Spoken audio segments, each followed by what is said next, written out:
Hello everyone, आज का हमारा टॉपिक है धान में भूसा प्रबंधन, स्ट्रॉ मैनेजमेंट इन राइस, जिसके अंतर्गत हम धान के भूसे का परिचय, सामान्य प्रबंधन तकनीक, परिभाषा, कारक, विशेषताएं एवं प्रभावों के बारे में सीखेंगे, अध्ययन करेंगे। तो चलिए स्टार्ट करते हैं। सर्वप्रथम हम देखते हैं भूसे का परिचय। तो लगभग संपूर्ण विश्व में 165 मिलियन हेक्टेयर क्षेत्र में धान की खेती की जाती है, जिससे लगभग 730 मिलियन टन धान एवं लगभग 2000 मिलियन टन भूसा प्राप्त होता है। वही भारत देश की बात करें तो भारत में लगभग 43 मिलियन हेक्टेयर क्षेत्र में धान की खेती की जाती है। इस 43 मिलियन हेक्टेयर क्षेत्र से लगभग 96 मिलियन टन धान उत्पादन एवं लगभग 250 मिलियन टन भूसा का उत्पादन प्राप्त होता है। आगे चलते हैं। इसके अंतर्गत हम लोग देखेंगे भूसे का सामान्य प्रबंधन। किस तरीके से धान उगाने वाले कृषक अथवा उत्पादक भूसे का प्रबंधन करते हैं, उसके बारे में चर्चा करेंगे। तो सर्वप्रथम देखते हैं खेत में ही जला देना। कई किसान अथवा उत्पादक क्या करते हैं, धान की कटाई के पश्चात उसका जो भूसा होता है उसको खेत में ही जला देते हैं। अगला है भूमि में दबा देना। कई किसान क्या करते हैं, प्राप्त भूसे को अपने खेतों में बिखेर कर उसे जुताई करने वाले यंत्रों की सहायता से भूमि में दबा देते हैं, जो आगे चलकर अपघटित होकर मिट्टी के लिए खाद का भी काम करते हैं। अगला है पशुओं के चारे के रूप में। ऐसे किसान जो धान उत्पादन के साथ साथ पशुपालन का भी कार्य करते हैं, वे धान से प्राप्त होने वाले भूसे का प्रयोग अपने पशुओं को खिलाने के लिए चारे के रूप में भी करते हैं। अगला है मल्च के रूप में प्रयोग।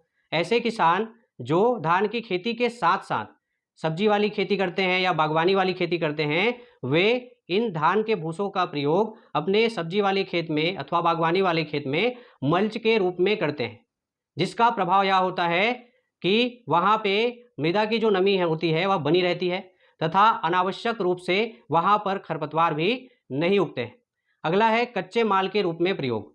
कई उद्योग ऐसे हैं जहाँ पर धान के भूसे का प्रयोग विभिन्न प्रकार के पदार्थों के निर्माण में किया जाता है। तो एक तरीके से अगर देखें तो धान के भूसे का इस्तेमाल कच्चे माल के रूप में विभिन्न उद्योगों द्वारा किया जाता है।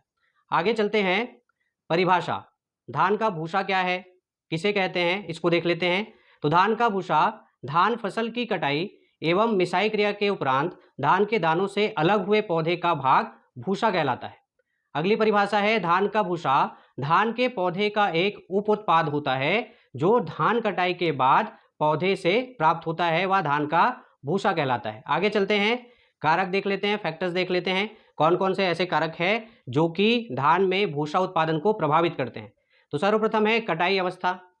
हम धान की कौन सी अवस्था में कटाई कर रहे हैं, इस बात का प्रभाव भूसे का उत्पादन कितना होगा उसके ऊपर सीधा पड़ता है। दूसरा है किस्में, हम कौन से किस्म का धान उगा रहे हैं, इसका भी प्रभाव धान के भूसे के उत्पादन में देखने को मिलता है। अगला है काटने की ऊंचाई। धान के परिपक्व अवस्था के समय जब उसकी कटाई की क्रिया प्रारंभ होती है, तब जमीन से कितनी ऊंचाई तक हम धान के पौधे की कटाई करते हैं, इस बात के ऊपर भी धान के भूसे का जो उत्पादन है वह निर्भर करता है। आगे चलते हैं। इसके अंतर्गत हम लोग देखेंगे भूसे की रासायनिक विशेषताएं।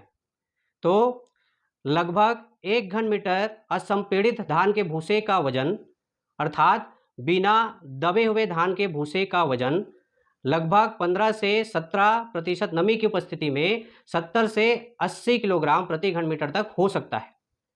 वही बात करें चावल की भूसी अथवा छिलके की, तो चावल की भूसी अथवा छिलका क्या होता है, तो धान के दाने अथवा बीज का सबसे ऊपरी हिस्सा जो सुनहरे रंग का होता है, मिलिंग प्रक्रिया के समय या प्रसंस्करण प्रक्रिया के दौरान चावल से अलग हो जाता है। वही चावल की भूसी अथवा चावल का छिलका कहलाता है।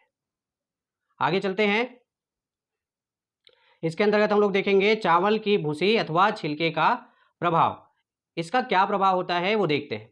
चूंकि चावल की भूसी में सिलिका की मात्रा बहुत अधिक पाई जाती है, इसलिए जब चावल को प्रसंस्करण प्रक्रिया से गुजारा जाता है तब वहाँ पे मशीनों के संचालन में बाधा उत्पन्न होती है। वही जब इसका इस्तेमाल चारे के रूप में किया जाता है तब यह पशुओं की पाचन शक्ति को भी बाधित करता है। आज के वीडियो में बस इतना ही। धन्यवाद।